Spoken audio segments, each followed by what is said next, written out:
Assalamualaikum semua. Terima kasih kerana sudi menonton episode baru Nukilan Misteri.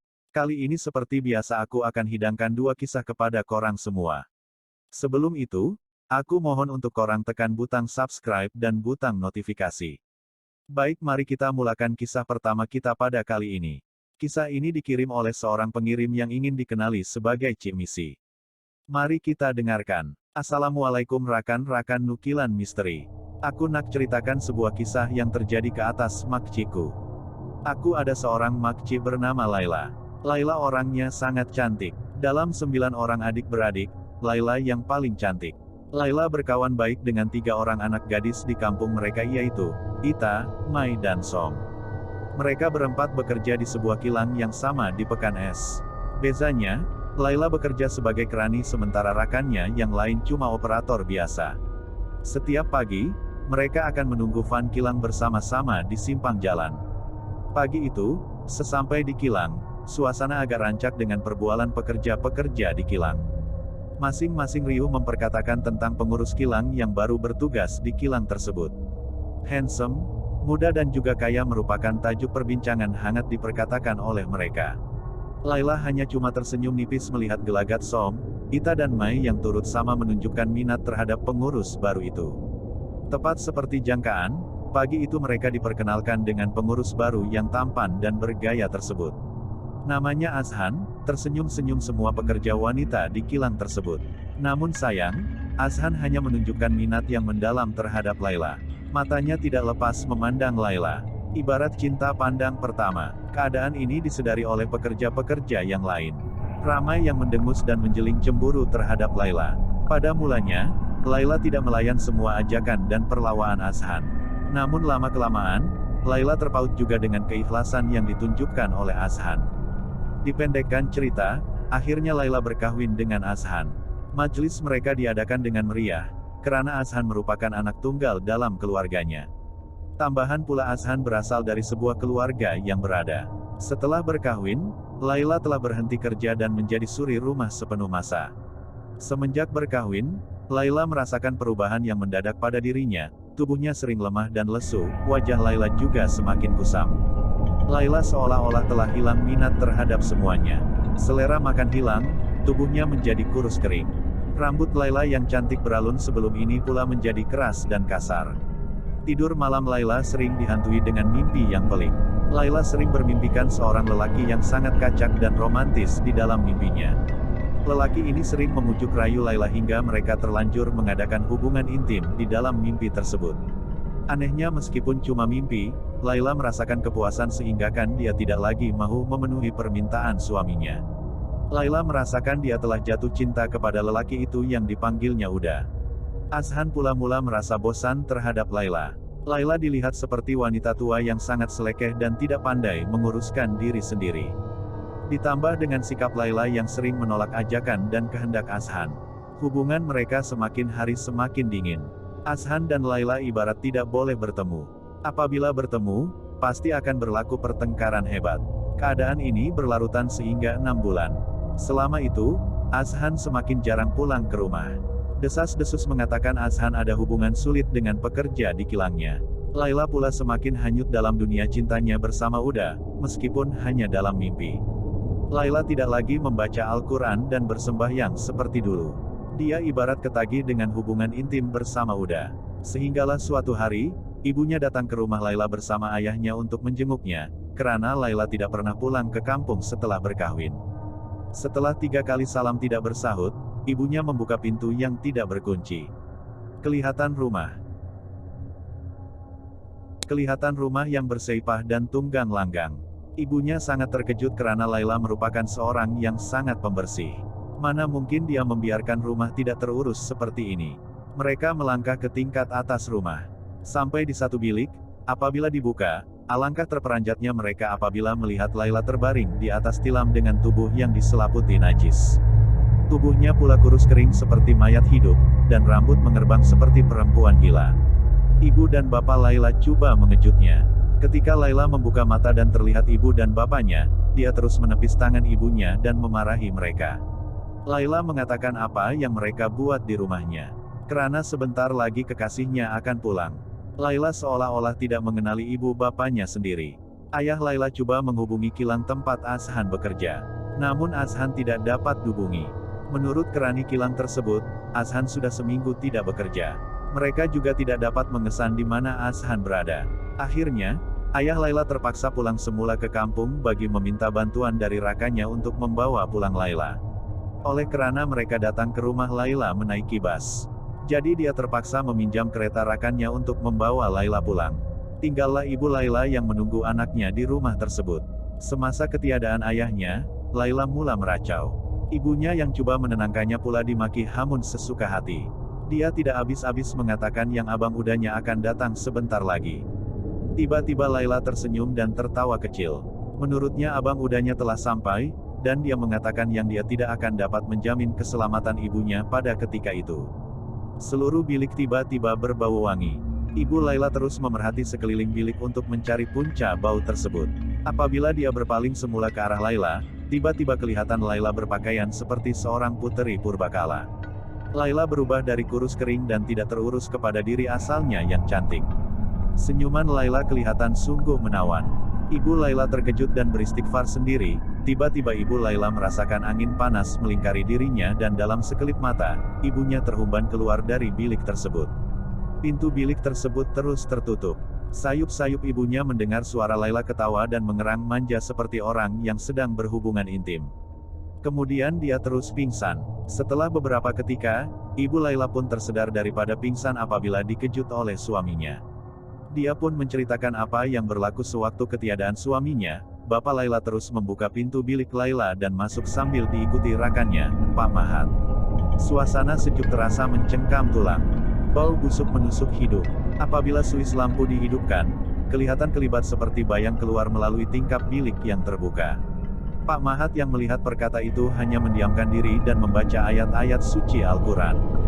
Keadaan Laila sangat menyayat hati. Tubuhnya diselaputi dengan najis baru yang sangat busuk. Bibirnya terketar-ketar dan meracau seorang diri. Nama udah tidak lepas meniti di bibirnya. Cepat Bapak Laila mengangkat tubuh Laila yang kurus kering sambil dibantu oleh Pak Mahat. Di luar rumah, sayup-sayup suara lolongan anjing memecah kesunyian malam. Perjalanan pulang mereka ke kampung dirasakan terlalu lama.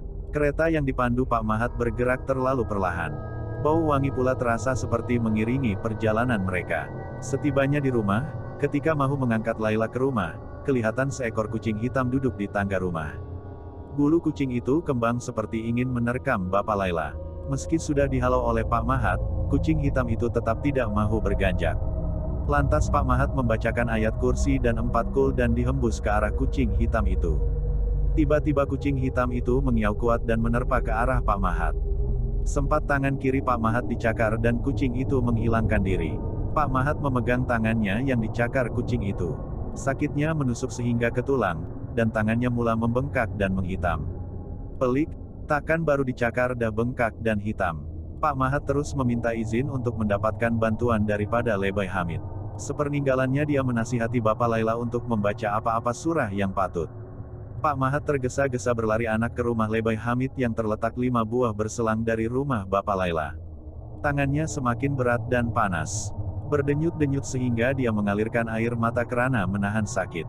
Baru saja dia melepasi 3 buah rumah, Pak Mahat terserempak dengan Lebay Hamid bersama seorang pemuda berjubah putih yang berserban dan sangat bersih air mukanya. Lelaki itu berusia dalam lingkungan 30-an. Dia menyandang sebuah beg sederhana besar. Lebay Hamid terus menanyakan Pak Mahat dia hendak pergi kemana. Katanya lagi, mereka semua harus segera pergi ke rumah Laila. Kerana dikhawatirkan keadaannya akan bertambah teruk.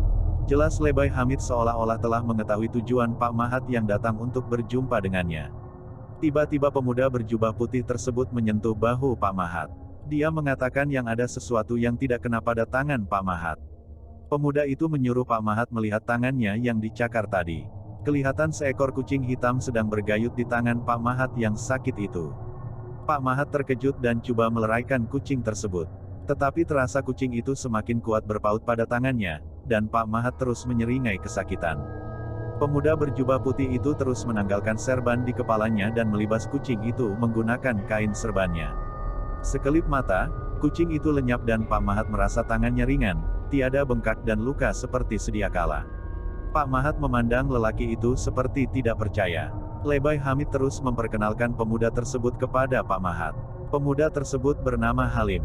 Dia merupakan adik bongsu Lebay Hamid yang baru habis belajar agama dari Indonesia. Mereka bertiga meneruskan langkah menuju ke rumah Bapak Laila. Apabila sampai, terasa suasana sunyi dan sepi. Lebay Hamid terus memberi salam. Agak lama juga baru pintu rumah dibuka dari dalam.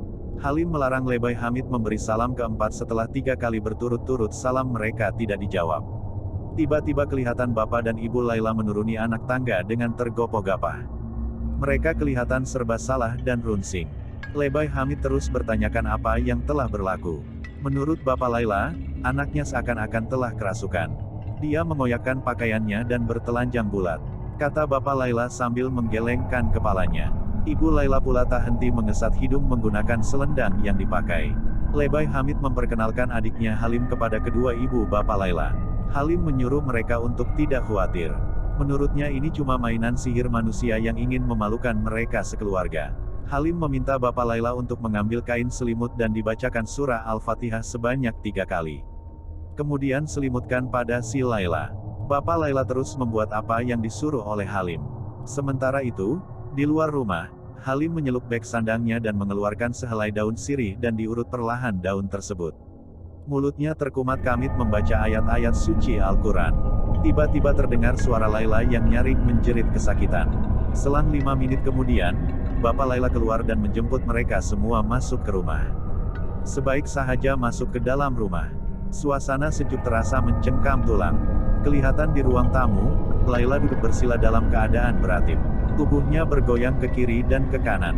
Terlenggok-lenggok kepalanya mengikut irama ratib. Rambut panjang Laila terbuai-buai dan menutupi sebahagian besar wajahnya. Halim mengarahkan mereka semua duduk agak jauh sikit di belakangnya. Halim bersila rapat di hadapan Laila. Dia tersenyum dan hanya melihat kelakuan Laila. Sedar dirinya diperhatikan, perlahan-lahan Laila mengangkat wajahnya. Masya Allah, rupa Laila telah bertukar menjadi sangat hodo. Kulit mukanya tersiat dan bersopak mengalirkan air jernih yang berbau sangat busuk. Matanya bulat terpelohong ke dalam. Bibirnya hitam merekah terkelupas. Laila tersengih menampakkan tunggul-tunggul gigi yang berwarna hitam dan berlendir. Ibu Laila semakin kuat terseduh melihat anaknya bertukar sedemikian rupa. Assalamualaikum, makhluk Allah. Halim memulakan perbualan. Celaka kau, aku bukan makhluk Allah. Laila meludahi Halim. Suaranya juga dah bertukar menjadi garau persis seorang lelaki. Dari mana kau datang?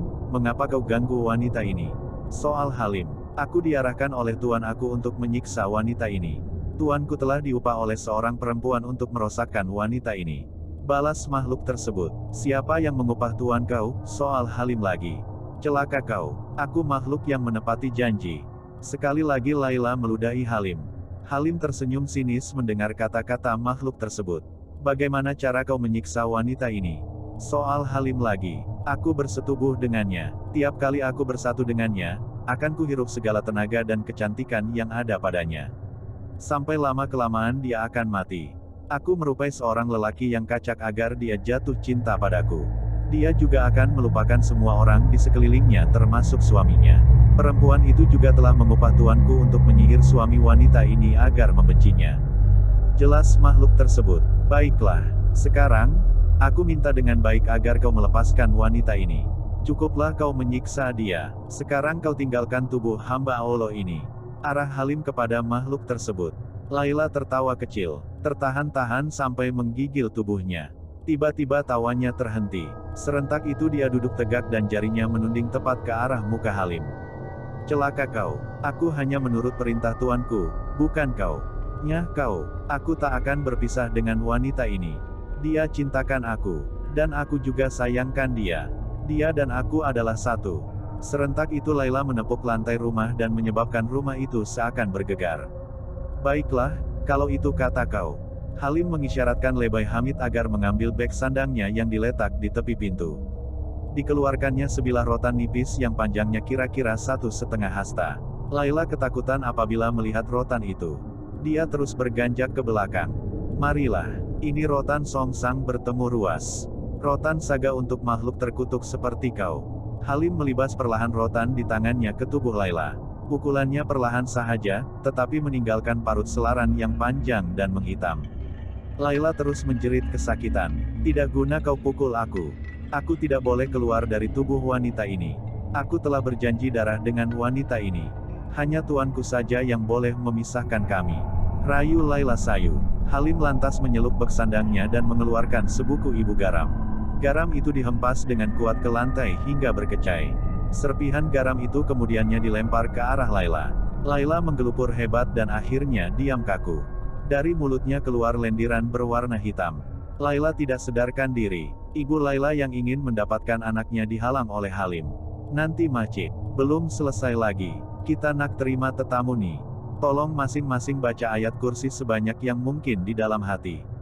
Jangan tinggalkan zikir. Arah Halim. Suasana menjadi sangat sunyi dan hening sehingga menyakitkan telinga.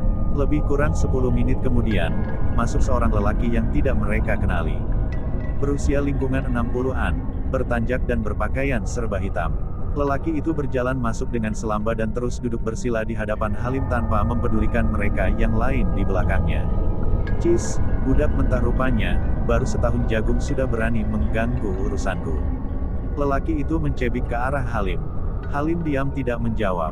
Dalam hatinya dipenuhi zikir yang tidak putus-putus. Lelaki itu ketawa memperlekehkan Halim. Dia bersiul-siul mengejek. Aku meminta dengan cara yang baik. Bawa pergi syaitan kau dari wanita ini. Apa salah dan silap dia pada kau? Maafkanlah dia. Dia masih budak yang tidak mengerti. Tenang, Halim memulakan bicara. Kau silap bangsat. Dia memang tidak ada apa-apa salah denganku.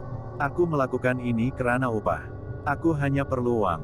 Dan perempuan itu sanggup membayar kerjaku ini. Dia mahu wanita ini mampus dengan hina sekali, kata lelaki itu. Tapi itu bertentangan dengan ajaran Allah. Syirik. Dan aku di sini untuk menghalang kemungkaran atas izin Allah. Semakin kuat lelaki itu ketawa.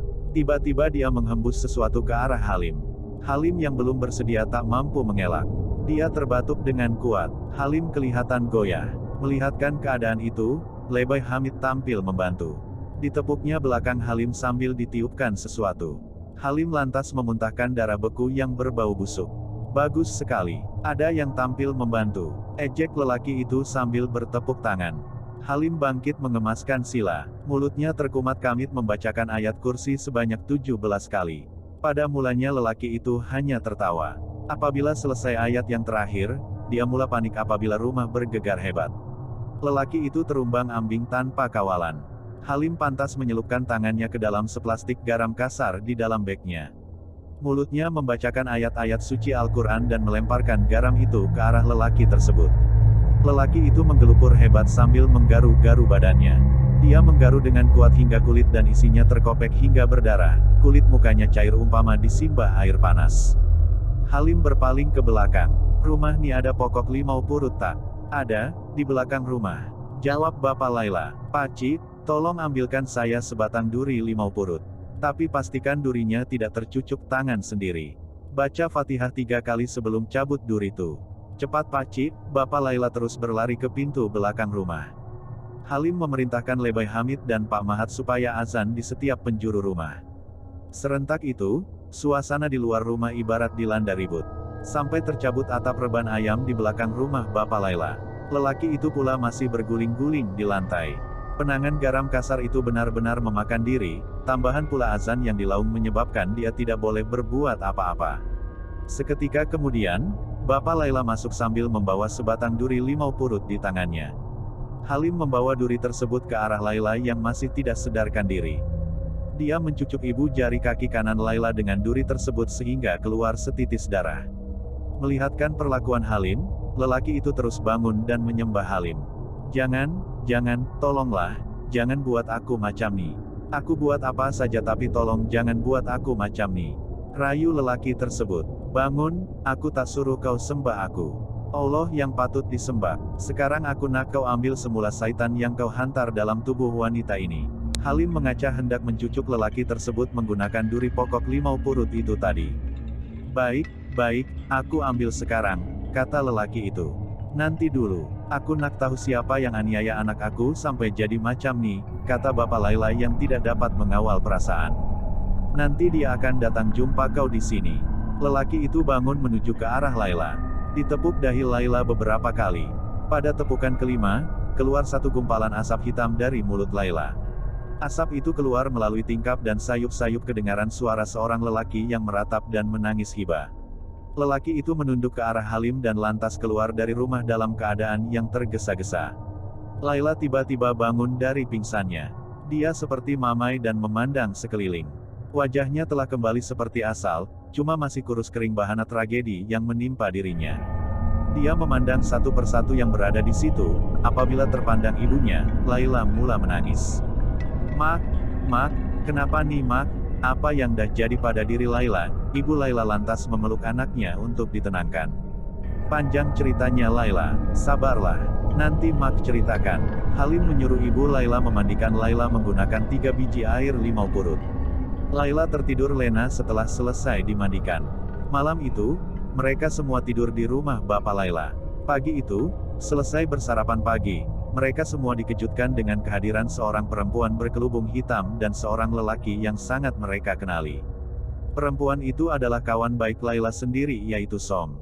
Manakala lelaki itu tak lain dan tak bukan adalah Azhan, suami Laila. Mereka datang untuk memohon maaf dan menceritakan hal sebenar yang terjadi. Dada bapak Laila turun naik menahan kemarahan. Mujur ada Halim dan Lebay Hamid yang menenangkannya. Rupanya, Som cemburukan Laila apabila Azhan mengambil keputusan untuk mengawini Laila. Pada mulanya, dia hanya mengupah dukun Karim dari kampung seberang untuk menyihir Laila. Dalam ketegangan rumah tangga mereka, Som mula menggoda Azhan sehingga mereka terlanjur jauh dan tinggal bersama seperti suami istri. Keluarga Azhan membantah keputusan anaknya untuk mengawini Som. Azhan hampir mengikut kata-kata keluarganya, menyebabkan Som juga menyihir Azhan supaya mendengar kata-katanya seorang. Laila menangis iba apabila suaminya memeluk lututnya sambil memohon maaf, hatinya sudah terlalu hancur dengan perbuatan suami dan sahabat baiknya sendiri. Laila setuju untuk memaafkan Azhan dengan syarat dirinya diceraikan. Hatinya telah tawar terhadap suaminya akibat perbuatan mereka. Ibu dan bapaknya hanya berdiam diri dan menerima segala keputusan yang dibuat oleh Laila. Hampir 3 tahun Laila hidup menjanda. Banyak lamaran yang datang ditolaknya begitu sahaja. Akhirnya, Laila telah mendirikan rumah tangga bersama Ustaz Halim dan hidup bahagia hingga ke hari ini bersama 5 orang cahaya mata mereka di Pontian, Johor. Baik, kita lanjutkan dengan kisah kita yang kedua yang dikirimkan oleh Tiana Sakura. Mari kita dengarkan kisahnya. Assalamualaikum semua geng Nukilan Misteri. Saya ingin kongsikan tentang satu peristiwa yang menimpa keluarga saya. 2 bulan lepas adalah bulan kelahiran anak saudara saya, Mia. Ketika dalam pantang, Ibu Simiani dia duduk dekat bilik bawah. Selepas Ibu Simiani habis pantanglah baru mereka balik semula ke bilik asal. Almaklumlah orang baru lepas bersalin, mana boleh selalu bergerak. Bila dah sihat barulah boleh turun naik tangga. Lepas beberapa hari diorang balik ke bilik mereka, si Mia dah mula asyik menangis. Ingatkan budak ni kembong perut. Tapi takkanlah sampai hari-hari kembongnya. Dan bila Mia menangis, dia menangis sangat lama. Yang peliknya ia berlaku jika mereka duduk di bilik tersebut. Kalau keluar dari bilik itu, Mia akan terus berhenti menangis. Jadi dari situ kami mengisyaki ada sesuatu yang tidak kena pada bilik tersebut. Oleh kerana kesiankan pada si Mia ni, kami sekeluarga meminta pertolongan seorang perawat. Menurut perawat tersebut, dalam bilik itu ada sosok makhluk yang berupa seperti nenek kebayan. Jadi selepas proses perubatan, perawat itu cakap yang si nenek ini sudah pergi dari rumah itu dan berjanji tidak akan mengganggu Mia lagi. Kami sangkakan panas sampai ke petang, tetapi rupanya, hujan di tengah hari, selepas lebih seminggu dari hari perawat itu memulihkan bilik tersebut. Anak saudaraku mula menangis semula seperti sebelum ini. Dasar makhluk durjana yang tidak tepati janji. Rupa-rupanya makhluk itu hanya keluar sekejap sahaja, kemudian selepas seminggu dia kembali mengganggu si Mia ini semula. Jadi kami pergi semula berjumpa perawat tersebut dan menceritakan kepadanya apa yang berlaku. Perawat tersebut datang semula ke rumah kami. Dia terus melakukan proses perubatan. Kali ini, perawat tersebut terus kaut makhluk tersebut dan pindahkan ke tempat lain. Menurut perawat itu, sosok nenek kebayan ni minat pada anak dara. Sewaktu saya duduk di bilik tuh, dia suka tengok saya ketika saya sedang tidur. Selepas saya pindah dari bilik tersebut, si nenek ini minat pula pada si Mia. Itu yang menyebabkan mengapa si Mia ini selalu menangis tak henti-henti. Alhamdulillah selepas dibuang benda tersebut, tiada lagi gangguan yang terjadi kepada si Mia. Demikianlah dua kisah untuk episode kali ini. Sebelum berpisah, dipohon jasa baik korang semua untuk subscribe, like dan share. Kita jumpa lagi di episode yang akan datang. Assalamualaikum.